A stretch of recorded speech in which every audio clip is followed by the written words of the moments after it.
My name is Crystal Thorne, and I was 33 the weekend my mother-in-law put my son on a grown man's bed and threw his crib in the trash. My husband was deployed. I was at drill, 2 hours out of cell range, doing the thing the Army pays me to do. When I drove back onto our street, the first thing I saw was our gray trash bin at the curb, and 4 white slats sticking up out of it like ribs. My son's crib. My mother-in-law stood in the doorway with paint on her hands and a smile on her face, and she said the words I will never forget. What she didn't plan for, what none of them planned for, was who would knock on that door 3 hours later, and what the officer would call me 1 hour after that.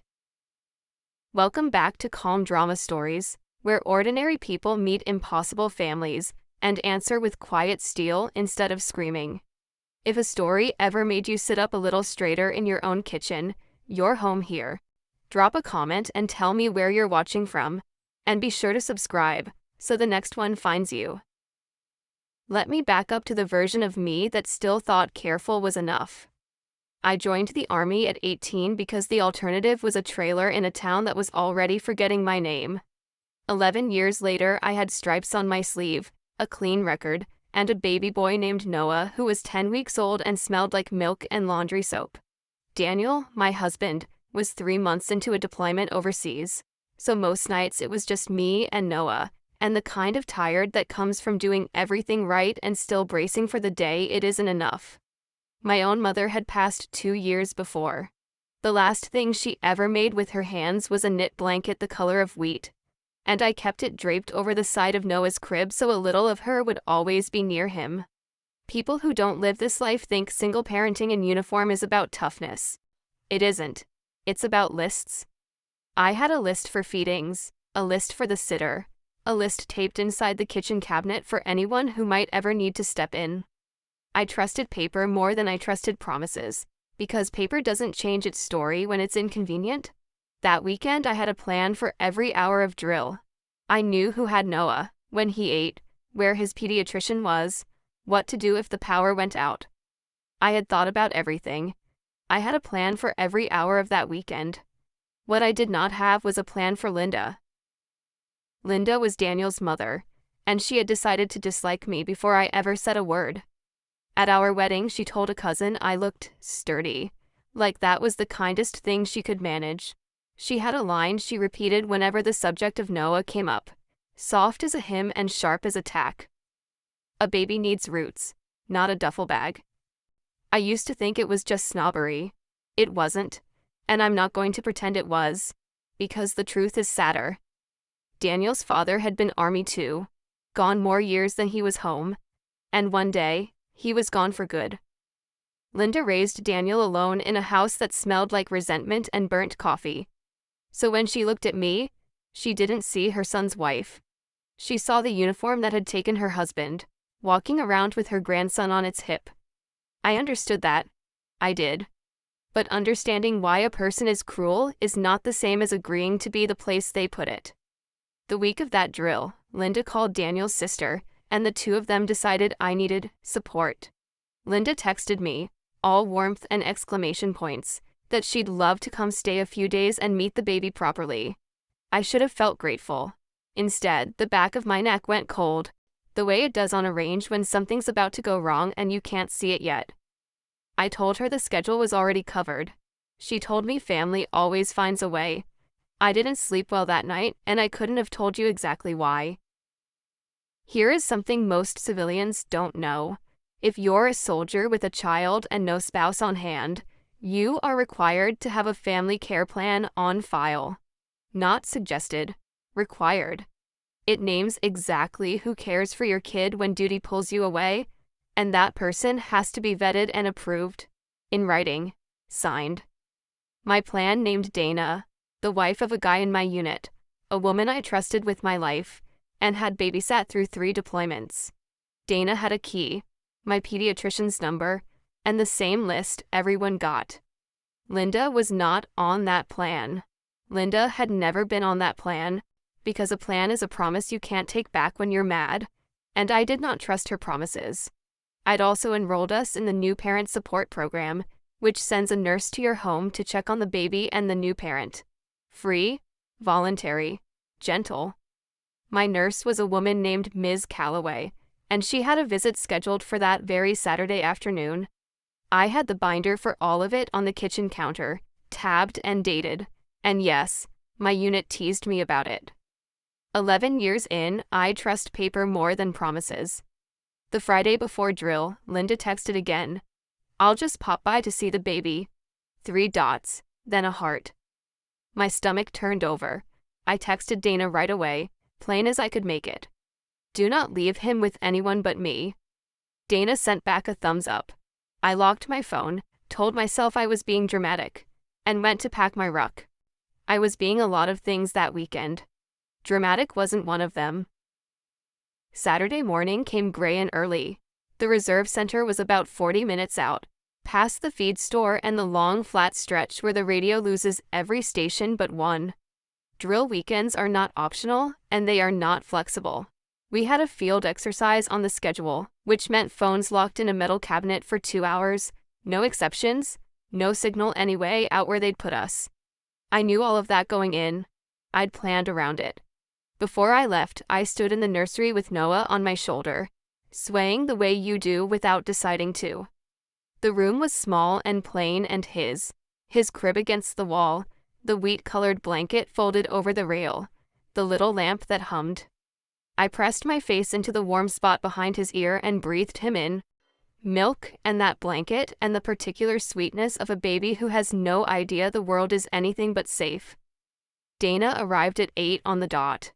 I went over the list out loud even though she knew it cold. I told myself the hard part was leaving him. I kissed his forehead, handed him over, and walked to my truck while my chest did the thing it always did, that tight pull like a seatbelt across the heart. I told myself the hard part was leaving. I was wrong about which part of that day was going to be hard. At the reserve center, I locked my phone in the cabinet with the others at 09:30. The lid clicked shut. For 2 hours, I was exactly where I was supposed to be, doing exactly what I'd promised. And for 2 hours, I had no idea. I pieced the next part together later, from Dana, and from people who were honest enough to tell me what they saw. Around 10 that morning, a car pulled into my driveway. Linda and Daniel's sister Brenda, who lived 20 minutes away, and had appointed herself the responsible one in a family that confused control with love. They knocked, and when Dana opened the door with Noah on her hip, Linda walked in like she owned the deed. "We're family," she said. "We've got him now." Dana said no. She said it twice, polite the first time, firm the second, and she pulled out her phone to call me, which is exactly what I would have wanted. But there was no answer, because my phone was in a metal cabinet 40 minutes away. Brenda stepped between Dana and the nursery and said the thing this family always says when it wants to do harm and call it love. Family handles family. Dana told me she stood her ground as long as she could. But she was a guest in someone else's house, outnumbered, with no signal and no idea when I'd surface. And Linda kept up that pleasant, immovable pressure that women of a certain kind have perfected over decades. Eventually, Dana left, because the only other option was a screaming match in front of a 10-week-old, and she texted me the second she got bars at the end of the street. Her last words to me later were the ones that still sit in my chest. As she backed out of the driveway, she looked up at the house, and through the front window, she saw Linda already dragging something heavy toward the door. What Linda did next, she did believing she was saving her grandson. That's the part people find hard to hear. She didn't think of herself as a villain. She thought of herself as a rescuer, and that made her dangerous in a way plain meanness never is. She walked into Noah's nursery, looked around, and decided it offended her. Too bare, too military. She said it later, to anyone who'd listen, that the room looked like a barracks. So she opened a can of primer she'd brought in the trunk, because of course she'd brought paint, and she started rolling gray over my son's walls with him napping one room away. The smell of fresh primer filled the house, that sharp chemical sweetness that gets into the back of your throat and stays. Brenda called it decluttering. Linda called it civilizing. By noon, a neighbor named Pat Mealy had drifted over, a friend of Linda's from church, who liked nothing better than a project with someone else's family at the center of it. Pat brought her phone out and filmed a little, narrating in a low, pious voice about poor Daniel and that baby, and that mother, who was never home. Linda stood in the middle of the wet paint and the mess she was making and declared, to the room and to the camera, "No grandchild of mine sleeps in a supply closet." And then she turned to look at the crib against the wall. The one I'd built on my knees at midnight. The one with my dead mother's blanket folded over the rail. I wish I could tell you she stopped there. She was just getting started. She moved Noah out of his crib and laid him down on the guest bed instead. The big, soft adult bed, propped between two pillows in a room that reeked of primer with the door shut, and a space heater ticking away 3 feet from his face. Every single thing about that is what a nurse would call an unsafe sleep environment, and what I would call the longest 2 hours of my life that I didn't even know were happening. Then she and Brenda carried the crib out the front door, down the walk, and shoved it into the gray trash bin at the curb. The white slats wouldn't fit all the way, so they stuck up out of the top. They threw the safe sleep gear in after it. And they threw the wheat-colored blanket my mother knit in too, the last thing her hands ever made, balled up and tossed on top of the pile like garbage. Pat filmed. Brenda laughed. And Linda, wiping primer off her palms with a rag, looked at the mess of my son's whole little world jammed into a trash can and said the words, the ones I'd hear repeated back to me by a caseworker before the day was out. "No army brat will ruin my son's house." She was still smiling when the knock came at the door. None of them were expecting anyone, but it was 1:30 on a Saturday, and a visit had been on my calendar for 2 weeks. The woman at the door was Ms. Calloway, my new parent support nurse, arriving for the home visit I'd scheduled and forgotten to cancel because there was nothing to cancel. She was a calm, broad woman in her 50s who had seen everything once, and most things twice. She didn't need to come inside to start adding it up. There was a crib in the trash bin at the curb with the slats poking out. There was the smell of paint rolling out the open door. There was a strange woman with primer on her hands telling her, "There's no soldier here today. You can go." Calloway asked where the baby was. Linda said he was sleeping, and it wasn't her concern. Calloway is a mandated reporter, which means the law does not give her the option of pretending she didn't see what she saw. She told Linda, evenly, that she had an obligation to report the conditions in front of her. Then she walked back to her car, and she made the call that started everything. I want to stop here and tell you something, because I learned it the hard way that day. Do the boring, careful things even when nobody claps. Keep the plan. Keep the paperwork. If you've ever been the one who over-prepares while people roll their eyes and call you dramatic, this story is for you. Comment. I'd have called too, and let's keep going. Because I was still standing in a field, phone locked away, with no idea the wheels were already turning. At 11:30 they unlocked the cabinet and handed our phones back. Mine lit up the second it powered on and kept lighting up.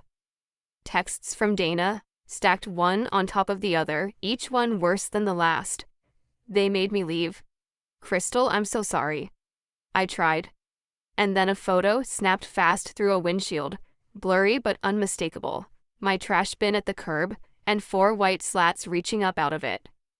I have been trained to keep my hands steady when everything in me wants to shake. That training is the only reason I didn't drop the phone. My stomach went straight through the floor, but my hands stayed flat and still, and some cold, quiet part of my brain started doing what it does best, which is making a list. Panic is a luxury. I filed it away for later. I walked, did not run, to my first sergeant, and I held up the phone so he could see the photo. I told him in plain words what I was looking at. He's a man who's watched a lot of soldiers go through a lot of bad days, and his face did something I'd never seen it do. It went to stone. He looked at the picture, then at me, and he didn't ask a single question I'd have to answer twice. "Thorne. Go." He was already reaching for his own phone. "I'll make the calls." I didn't know yet what calls he meant. I just knew I had 40 minutes of road between me and my son, and I drove every one of them like the speed limit was a personal insult. Here's the machine I didn't fully understand was already running. When a report of an unsafe child comes in, and that child belongs to a military family, the civilian side and the military side don't work in separate rooms. They talk. Child Protective Services makes contact with the installation's Family Advocacy Program. Family Advocacy notifies the soldier's commander, and law enforcement, and the medical side, and they move as a team, because a child's safety is not a thing anybody is allowed to sit on. I knew all of this the way you know the rules of a game you've never had to play. I did not know yet that Callaway had already filed. I only knew I had to get home. On the long, flat stretch where the radio dies, I called Dana on speaker and made her walk me through it, minute by minute. What time Linda came, what she said, when Dana left, what she saw out the window. I wasn't venting. I was building a timeline, the same way I'd build one for an after-action report. Because somewhere in the back of my training, my brain had already decided this was going to come down to who could tell the truth in order, with dates. Dana kept apologizing. I kept telling her she did exactly right, because she had. She protested. She called me. She tried. The failure wasn't hers and it wasn't mine. It belonged to a woman who walked into my house and decided love meant getting her own way. I came off the flat stretch and the radio crackled back to life, and I had the strange, sick feeling that somewhere ahead of me, doors were already opening that I hadn't knocked on yet. I pulled onto our street at 12:30 and there it was. Exactly like Dana's photo. Exactly like the picture that's been burning behind my eyes ever since. Our gray trash bin at the curb. 4 white slats reaching up out of it. I didn't stop to look. I left the truck half in the driveway and went through my own front door. And the smell hit me before anything else did. Primer thick enough to taste. Every window shut tight against the cold. I found my son on the guest bed, between 2 pillows, near a space heater, in a room you could not breathe in. I had him up and against my chest in under a second. I carried him straight to the living room, threw the windows open one-handed, killed the heater, and stood there in the cold, clean air feeling his little breath against my neck, while my heart finally caught up with my body. Linda came out of the hallway with primer still on her hands, and looked at me like I was the intruder. "Well," she said. "Finally decided to act like a mother?" I did not raise my voice. I have learned that the quietest thing in the room is usually the one people remember. "Step back from him," I said. "Now?" She stepped back. I think the flatness of it surprised her more than yelling would have. And then, on my way past the front door with Noah safe against me, I looked into that trash bin one more time, and I saw it. A corner of wheat-colored wool, balled up under the slats. My mother's blanket. In the garbage. That was the moment the cold quiet in me turned into something with a spine. The first thing I did was not yell at Linda, which I'm proud of, and not call a lawyer, which came later. The first thing I did was put Noah in his car seat and drive him to the clinic, because the only opinion in that house I cared about was a doctor's. They checked him head to toe. He was fine, pink, fussy, hungry, perfect. No harm done, which is a sentence I have thanked God for more times than I can count, because it could so easily have gone another way and I know it. While they weighed him, I stood in the corner of the exam room and started writing. Times, names, what Dana saw, what I walked into. I saved her photo 3 places so it couldn't disappear. It wasn't strategy. It was instinct. The same instinct that keeps a soldier's gear squared away when everything else is chaos. By the time we got home, Linda and Brenda had cleaned up the worst of the visible mess, as if a mopped floor could unring the bell. My phone buzzed. "Brenda. You left. Everyone saw." The kind of message that told me they thought this was a fight about appearances, about who looked like the better mother on a Saturday afternoon. Then I saw Pat had posted her little video to a neighborhood page, all sighs and head shakes about that poor deployed boy and his absent wife. The comments were already stacking up. I read 3 of them and put the phone face down. "Everyone saw," Brenda said. I sat on the floor of my son's stripped, paint-stinking nursery and thought, very calmly, "You have no idea what everyone is about to see." That night, after Noah was fed and finally down in a borrowed bassinet a neighbor dropped off, I sat at the kitchen table with my binder and turned on every light in the house. I needed to see it all in order, in ink, dated, signed. The family care plan, with Dana's name on it and the approval stamp, and Linda's name nowhere. The new parent support enrollment paperwork. The pediatrician's records, current, the schedule. The list taped inside the cabinet.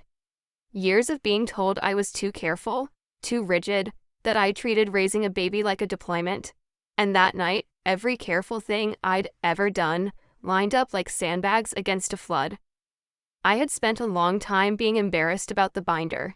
Sitting there, careful felt like a life raft. People think preparation is fear. It isn't. It's the opposite. It's deciding ahead of time that you will not be at anyone's mercy. I went through the tabs one by one and I found a page I'd half forgotten. An email I'd glanced at on my phone hours earlier without really reading. Calloway's office had sent me a copy of something at 1:48 that afternoon, while I was at the clinic with Noah. I opened it on my laptop. It was the report. Not a warning. Not a heads up. The actual filed report of what she'd observed at my address that day, with a timestamp and a case number and language I'd seen on the working end of my own job. I sat very still and read it twice. And right there, under my mother's recipe magnets and the hum of the refrigerator, I understood that the wheels weren't about to start turning. They'd been turning since 1:48. They were already pointed somewhere. I just hadn't read far enough to see where. I made myself read the last paragraph slowly, the way you read a map before you move. It said that because the child belonged to an active duty family, the matter had been referred to the Installation Family Advocacy Program, and that family advocacy would, per standard procedure, notify the service member's commander. I read that line 4 times. The service member's commander. That was my commander. Not Daniel's. He was the deployed spouse. Half a world away. Mine. The machine I'd always pictured as a cold gray thing that happened to other people was running, right now, on a track that led from my trash bin straight back to a captain who knew my name and had signed my last evaluation. And here's the part I want you to hold on to, because I held on to it for the rest of that long night and all the next day. That machine was not coming to take my son. It was coming because a nurse did her job, and a first sergeant made his calls. And somewhere in a file was 11 years of me doing the boring, careful, documented things. The system Linda thought she could sick on the army brat was a system I lived inside, the right way, on the record. I sat there with the laptop glowing and I caught myself almost smiling. The dry, tired smile of a person who's been underestimated one too many times. Linda's words came back to me. No army brat will ruin my son's house. I said it out loud to the empty kitchen, and then I said the thing I'd say to her face soon enough. It's not his house. My phone screen lit up on the table, buzzing against the wood. I turned it over. The caller ID was my commander, Captain Doyle, on a Saturday night. I answered, and his voice was level and serious. Sergeant Thorne, we need to talk about what's coming to your door tomorrow. Captain Doyle did not waste words, which is one of the reasons I'd have followed him through a wall. He told me a caseworker from Child Protective Services would be coming to do an assessment, because a report had been filed, and that's simply what happens. The report gets worked. Every time. No exceptions. He told me that because we're a military family, family advocacy was already looped in, and that he would be there himself, in person, representing the command. Because that's how the process runs when one of his soldiers is involved. Then he told me the thing I needed to hear, and the thing I needed to be warned about, in the same breath. Your record speaks for you, he said. Let it speak. Don't argue, don't perform. Put the truth and the paperwork on the table and let people read it. He made it very clear that nothing about my rank was going to decide this. The conditions would be assessed on their face, by the caseworker, on the merits. Cleared or not cleared would come down to facts, not stripes. I told him I understood, and I did. I wasn't being handed a win. I was being told to get out of the truth's way and let it work. After we hung up, I sat in the dark a while longer. Somewhere across town, Linda was no doubt telling Brenda and Pat that she'd handled it, that she'd reported the unfit mother, that the authorities were finally going to see what she'd seen. She thought she was the one who'd called the system down. She had no idea the system was already standing behind me, and that tomorrow she was going to find out exactly which way it faced. Linda came by Sunday morning, uninvited. The way she did everything. She'd dressed up. She wanted to smooth things over, which in her language meant she wanted me to agree that none of this would go any further, for the good of the family name. She stood in my half-painted living room and told me a mother understands what's best. And then, for one strange minute, the armor slipped, and I saw the actual woman underneath. She talked about the years she raised Daniel alone, about nights walking the floor with a colicky baby while her husband was at some post she couldn't pronounce, about the particular loneliness of loving someone the army owns a piece of. Her voice cracked. For that minute, I felt for her. I really did. Because I knew that loneliness from the inside now. But then she wiped her eyes and her jaw set and she put it all right back on me. I raised my son alone so the army couldn't have him, she said. Now it has you. And it's taking my grandson too. That was the moment I stopped feeling sorry for her. Because grief is real, but she decided to turn hers into a weapon and aim it at a 10-week-old's crib. Then she said something that told me just how upside down she had it. I already told the worker everything, she said, almost smug. They'll see. She thought she was the complainant. She thought when the caseworker came, she'd be the responsible grandmother handing over evidence against the bad mother. I didn't correct her. There are some lessons a person has to walk all the way into. I just said, I'm sure they'll see everything, and showed her the door. By Sunday afternoon, Pat's video had done its work. It had jumped from the neighborhood page to a couple of group chats, and a handful of people who'd never met me felt entitled to an opinion about what kind of mother I was. 2 of them texted me directly, all concern, no questions. Brenda was loving it. She sent a string of messages that boiled down to one idea. Everyone's on our side. You should just apologize and make it quiet. The old me, the 18-year-old from the trailer, would have fired back, would have typed and deleted and typed again until 2 in the morning. The soldier I'd become did something harder. Nothing. I did not post a single word in my own defense. I didn't argue with strangers about my son.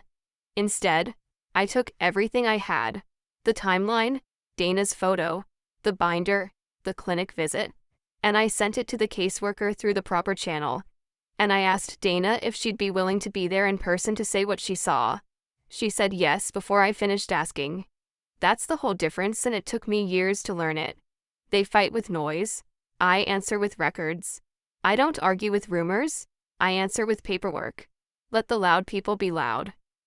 The quiet truth was sitting in a binder on my kitchen table with dates on every page, and it wasn't going anywhere.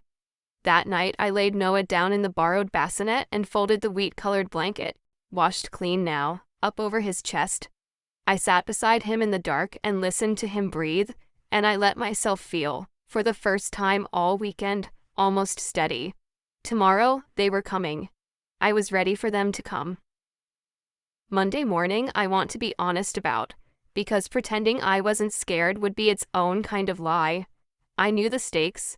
An assessment can clear you, but it can also open a longer investigation, and a longer investigation touches everything. Your custody, your career, your security clearance, your name on a base where everybody talks.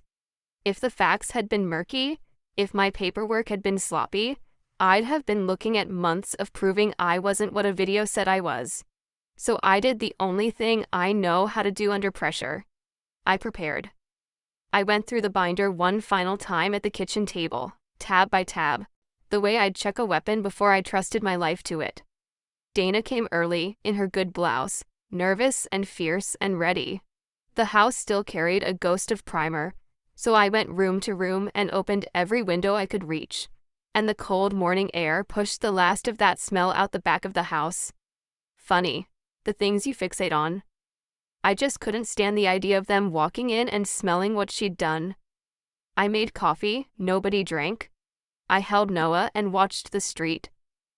At 10 on the dot, a plain sedan turned onto our block and slowed in front of the house, and behind it, a second car, government plates, the kind I knew on sight. My pulse went up, and my hands stayed flat and still, the way I've trained them to. 3 hours after the report was filed on Saturday, the nurse had done her part. Now, 2 days later, the rest of it was pulling up to my curb. The doorbell rang. The caseworker introduced herself as Ms. Ruiz, and she was exactly what you'd want, and exactly what you'd fear. Calm, neutral, unreadable. A woman whose whole job is to not take anybody's word for anything. She had a folder of her own. Before I could say a word, Linda swept in from where she'd been waiting on the porch, because of course she'd come, and she launched into her version like she'd been rehearsing it all weekend, which she had. "Thank goodness you're here," she told Ruiz. "I'm the only stable adult this baby has." She talked about the absent mother who ran off to play soldier. She talked about the state of the house, conveniently leaving out who'd made it that way. She gestured at the half-painted walls she had painted as evidence of my neglect. Brenda stood at her shoulder nodding along, and out on the lawn, Pat had her phone up again, filming the grandmother's brave stand. I stood there holding Noah and I said almost nothing, which nearly killed me. Every instinct screamed to defend myself, to match Linda word for word. But Doyle's voice was in my head. Don't perform. Let it speak. So I let Linda talk. I let her build the whole story, brick by brick. The responsible grandmother and the runaway mother, right up to the top, where she stood proud as anything. Ruiz listened and wrote, and her face gave away nothing at all. Then Ruiz turned to me, pen ready, and asked me to walk her through my side. And for the first time since I'd driven onto that street and seen 4 white slats in the trash, I got to open my mouth. I didn't raise my voice. I reached for the binder. I didn't tell Ruiz a story. I handed her one she could read herself. The family care plan first, with Dana's approved and vetted name on it, signed and dated, and Linda's name nowhere on any line. The new parent support enrollment, with Callaway's scheduled visit right there on the calendar. The pediatrician's same-day clearance from Saturday, showing a healthy baby. Dana's photo with its timestamp, my drill orders proving exactly where I was, and that I had no legal way to leave. I didn't leave him with no one, I said, level as I could make it. I left him with a plan. She threw the plan in the trash. Ruiz read every page. She is not a woman who skims. She compared the family care plan to what Linda had just told her, and I watched the temperature in the room change without anyone touching the thermostat. Linda's smile started to slip at the corners. Brenda went quiet. Dana spoke when Ruiz asked her to, plain and steady, and said she'd been dismissed from the home by Linda and Brenda over her objection, that she'd tried to reach me and couldn't, that the last thing she saw was Linda dragging the crib toward the door. Ruiz wrote it all down. Then she lifted her eyes from the binder and looked, not at me, but at Linda. "Mrs. Thorne," she said, in that careful, neutral voice that's somehow scarier than shouting. "You dismissed the approved caregiver, and you turned away the home visit nurse. Is that correct, on the record?" The silence in my living room had a texture to it. Linda opened her mouth. For once, nothing useful came out. Ruiz had already spoken to Callaway. That's how the job works. You don't take a report and forget it. You build it out. With Linda standing right there, Ruiz confirmed the nurse's account point by point, and every point landed on Linda like a brick coming off a roof. The crib in the trash bin, observed at the curb. The smell of fresh primer through the open door. The infant placed to sleep on an adult bed in a closed, fume-filled room beside a running heater. A stranger at the door telling the nurse there was no soldier here today, and to leave. Callaway's report and Dana's photo and my drill orders all told the same story with the same times, and Linda's version was the only one that didn't fit. She tried to cut in. "This is for real family, not some." And Ruiz lifted one hand, not unkindly, and Linda's sentence died in the air. I watched it dawn on her, slow and awful, the realization rearranging her whole face. She had not summoned the authorities to judge me. The authorities were here because of what she had done. She wasn't the complainant. She was the subject of the report. Brenda saw it too, and I watched Daniel's sister begin the quiet arithmetic of a person deciding which side of a sinking boat to stand on. Out on the lawn, Pat had lowered her phone. Nobody was performing anymore, and just when I thought the room couldn't get any heavier, I heard a car door close out front, firm and precise. The sound of someone who's been trained to do everything, including shut a door, with intention. I looked through my open front window. There was still one piece of this Linda hadn't accounted for, and it was walking up my front path in dress uniform. The car was a government sedan, the kind I knew on sight, and the man stepping out of it wore an Army service uniform pressed to a knife's edge, with a family advocacy liaison a step behind him. To anyone who didn't know better, it looked like the cavalry arriving to investigate the unfit mother. And Linda did not know better. I watched her spine straighten and the hope come back into her eyes. And God help me, she actually smiled. She thought the army had come for me. "See?"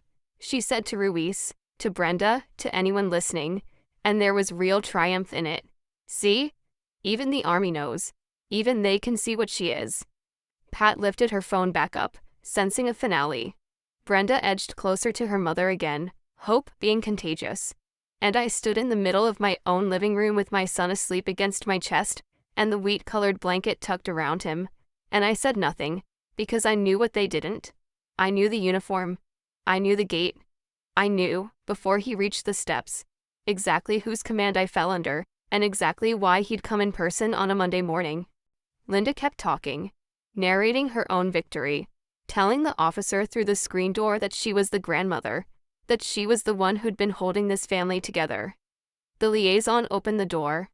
The captain stepped inside, took the room in with one sweep, the binder open on the table, the caseworker, the nurse's account, the half-painted walls, the woman with primer still ground into her cuticles. And then he found me. He stopped. He came to attention in the middle of my living room. And every single person in that house was about to learn who I actually was, all at once, the second that officer opened his mouth. He raised his hand in a salute, crisp as a flag in wind, and he said it loud enough for the whole room and the open window and Pat's little phone to catch. "Sergeant Thorne. Captain Doyle, my commander." I shifted Noah to my left arm and returned it, because some things are reflex no matter what you're holding. And I said, "Sir." And that was all. You could have heard the house settle. Linda's face came apart in stages. First confusion, like the words didn't make sense in that order. Then a kind of grasping, her eyes going from Doyle to me and back. Looking for the joke, the mistake, the explanation that would put the world back the way she'd built it. And then she said it. The question that ended her version of the day, in a voice gone thin and high, and stripped of all its earlier triumph. "Why? Why is he calling you sergeant?"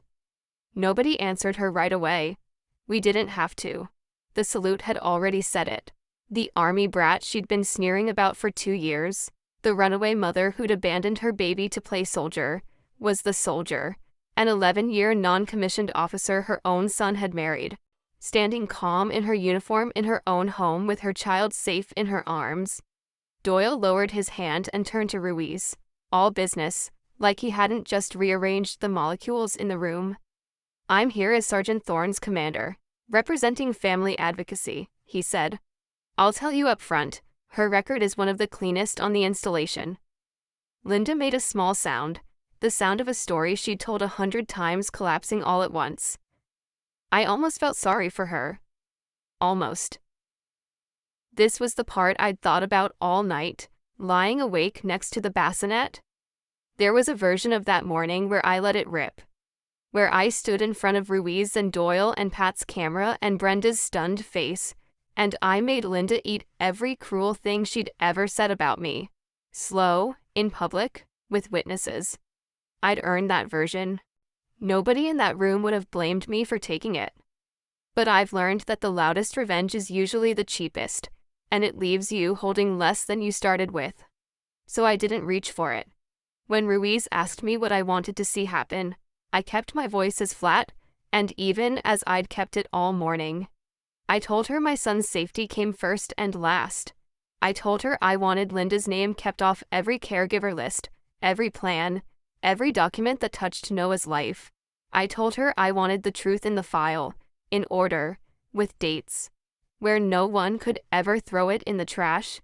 And then I told her the thing that surprised even me as it came out. I don't need her punished, I said. I need her name off my son's life. Doyle gave a small nod, the kind that means a thing has been understood and will be done. Ruiz wrote it down. Linda stared at me like I'd spoken a foreign language, because in her world strength means the heel on the throat, and she could not process a woman who had won and chose not to grind. I wasn't being generous. I was being free. There is a difference, and standing there with Noah's heartbeat against mine, I finally knew which one I wanted. That was when Linda finally broke, and it was loud. All the pressure she'd been holding behind that pleasant, immovable face came out sideways, the way it always does with people like her when the script stops working. She turned on Doyle and demanded to know who he thought he was. She turned on Ruiz and called the whole thing a setup, a conspiracy, the army protecting its own. She turned on Dana and called her a liar in a borrowed blouse. She invoked the family name like a spell that had stopped working, and she got louder with every sentence, the volume climbing as the ground gave way under her. And here's the thing I want you to see, because it's the whole secret of how you win these without ever throwing a punch. She was screaming, and I was quiet. The grandmother who'd lectured me for 2 years about dignity was coming apart at the seams in my living room, and the army brat she'd thrown out with the trash was standing perfectly still, holding her grandson, saying nothing at all. Brenda had stopped nodding. She'd stepped a full pace away from her mother and was studying her shoes, the unmistakable posture of someone preparing to claim they were never really part of it. Out on the lawn, Pat quietly slid her phone into her pocket, because the only footage worth having now was footage she very much did not want. The power in that room had changed hands, completely, and not 1 decibel of it had come from me. Then my phone buzzed against the kitchen table, hard, twice. I glanced down. It was a video call, the little icon spinning, from a number routed halfway around the world. Daniel. And the first thing my husband said when his face filled the screen was, "Mom did what?" I turned the phone so Daniel could see the room, his mother red-faced and shouting, the caseworker, the captain, the half-painted walls, our son asleep through all of it. He'd gotten 10 minutes of connection between missions, and his first sergeant had told him enough to send him looking for a signal. For a second the whole house went still to listen, even Linda, because some part of her still believed her son would take her side. He did not. "Mom," Daniel said, and his voice came through that little speaker tired and final. "You will not be alone with him again until you've done every class they tell you to do, and you're leaving Crystal's house today." Linda said his name like a question, like a plea. He didn't answer it. He looked at me through the screen and said, "I've got you. Finish it." And the call dropped back into the dark he'd come from. The room exhaled. Ruiz closed her folder and laid out where things stood, plainly, for everyone to hear. The approved caregiver had been dismissed. The unsafe sleep conditions had been created by Linda. The nurse's report, the photo, the orders, the clearance, all agreed. As for the concern in the original report, the concern about the mother, it was unsubstantiated. The file would reflect that the danger came from a different adult entirely. Linda started to speak, and I finally turned to face her, and I said the only thing I'd been saving up all weekend, soft and certain. The way you set down something heavy you've carried too far. You said no army brat would ever ruin your son's house. I let it sit there a second, with Noah breathing against my collarbone. This was never his house, Linda. It's our home, and now it's all on record. She had no answer. For the first time since I'd met her, Linda Thorne had absolutely nothing to say. The fallout was quiet and exact, which is the only kind I trust. Ruiz documented that the report against me was unsubstantiated, that my family care plan was valid and properly followed, and that the safety concern was attributable to Linda's conduct in the home. Linda was removed from every caregiver list and barred from unsupervised contact with Noah until she completed the full slate of family advocacy classes, which she would have to attend on her own time, in a room full of strangers, learning the things she'd been so sure she already knew. No one was arrested. No one was hurt. I never raised a hand or my voice, or even a lawyer. I just put the truth on a table and let the right people read it. That's the whole trick, and it's not really a trick at all. Pat's video did the rest of the work for me. Once the neighbors learned what had actually happened, who'd thrown a newborn's crib in the trash and who'd been at lawful drill, the comments turned, and Pat took the video down before noon and got very busy not making eye contact at church. Brenda sent me a long, careful message about how she'd never been comfortable with any of it, which we both knew was a lie, and I let her have it, because peace is sometimes just letting people rewrite their own small parts. As Linda gathered her things to leave my house, she stopped in the doorway, looking for one last piece of high ground. I didn't give it to her. "You kept saying family handles family," I told her, calm as Sunday. "Today, the family that handles my son is the one with his name on the plan." She left without the smile she'd come with. I watched her car turn off our street, and then I went and got my mother's recipe magnets straight on the fridge, because some small thing in me needed to put one thing back in order. When everyone had gone, the house was suddenly very quiet, the good kind of quiet, the kind I'd been chasing all weekend. I went out to the curb in the last of the afternoon light, and I pulled the crib out of the trash bin myself, slat by white slat.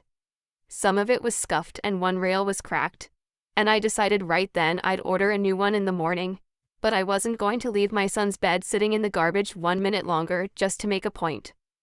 I carried it back up the walk and set it in the front room. Then I went through the whole house and opened every window again, even though it was cold, and let the wind take the last of the primer smell out the back door, until the air in my home smelled like nothing but cold evening and clean laundry. The walls were still half gray. I'd paint them back myself. My color, on my schedule. I fed Noah and I wrapped him in the wheat-colored blanket, washed soft again. The last thing my mother's hands ever made. And I told him about her in a low voice while he blinked up at me with his father's eyes. I told him she'd have liked him. I told him she made things that lasted. And sitting there in the quiet I'd fought so hard for, I finally understood the thing about myself I'd spent years being ashamed of. All that careful, all those lists and tabs and dated pages everyone teased me about. It was never fear. Careful was love, written down in a form no one could ball up and throw away. My mother knit a blanket so I'd always have her hands around my son. I'd built a binder so the truth would always have somewhere to stand. Same instinct, different yarn. I held him until he slept, and for the first time in 3 days I slept too. I want to be clear about the boundary I set, because boundaries are the whole point, and people get them wrong in both directions. I did not cut Linda off forever and swear a blood oath, because that's just a different kind of drama, and Noah might someday want to know his grandmother as more than a cautionary tale. But I did not pretend it never happened either, because pretending is how people teach you it's okay to do it again. Here's what I told her, in a short message, in writing, where there could be no confusion later. If she wanted to see Noah, it would be supervised, after she'd finished every class the program required, and never on a, I'll just pop by. Every caregiver in his life would go through the plan, on paper, approved, the way the rules I happen to live by already require. No more surprise visits. No more deciding that love means getting her own way in my house. The door isn't locked, I told her, and I meant it. But from now on, I'm the one holding the key. She didn't write back for a long time. When she finally did, it was 4 words, and they weren't an apology, but they were closer than I'd ever expected. I signed up Monday. For the classes, I read it twice, sitting at the kitchen table with the binder closed for once, and I felt something loosen in my chest that had been clenched tight for 2 years. Not forgiveness, exactly. Not yet. but the first cold morning of a maybe. And maybe was more than she'd ever given me. The weeks after were calmer than I had any right to expect.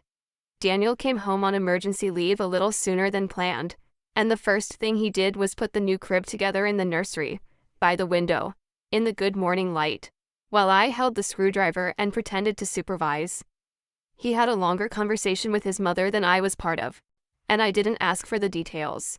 Some repairs are between a son and the woman who raised him alone, and I'd learned the hard way you can't do that work for anybody else. Linda did start the classes, and from what I heard, she didn't enjoy being a student again at 62, sitting in a circle with young parents learning the very basics of keeping a baby safe. Good. Some lessons are supposed to be uncomfortable. Brenda kept her distance, which suited me fine. The apology she'd sent turned out to be the high-water mark of our relationship, and I made my peace with that. Pat found a new project to disapprove of, somewhere I wasn't. And me, I kept the binder. Of course I did. Only now there was a new tab in it, near the front, with a case number and a single closed report that said, in the flat language of people who deal in facts, that the mother had done nothing wrong. I'll keep that page forever. Not because I need it anymore. Because there were 2 years of my life where I'd have given anything to be believed, and now I'm holding the proof, dated and signed, in a form no one can ever throw in the trash. Noah sleeps in his new crib, under his grandmother's blanket. He sleeps fine. They were so sure that being a soldier made me less of a mother. It turned out it made me exactly the kind who keeps the receipts, holds the line, and keeps a child safe while everyone else is busy with the show. That's my story. 1 trash bin, 1 nurse who knocked at exactly the right hour, and a single word. Sergeant? My mother-in-law never saw coming. If this reminded you that quiet preparation is its own kind of courage, then update your own plan today, whatever your version of it is. And if there's someone in your life who's the careful one everybody underestimates, send this to them. Drop a comment, hit subscribe, and I'll see you in the next one.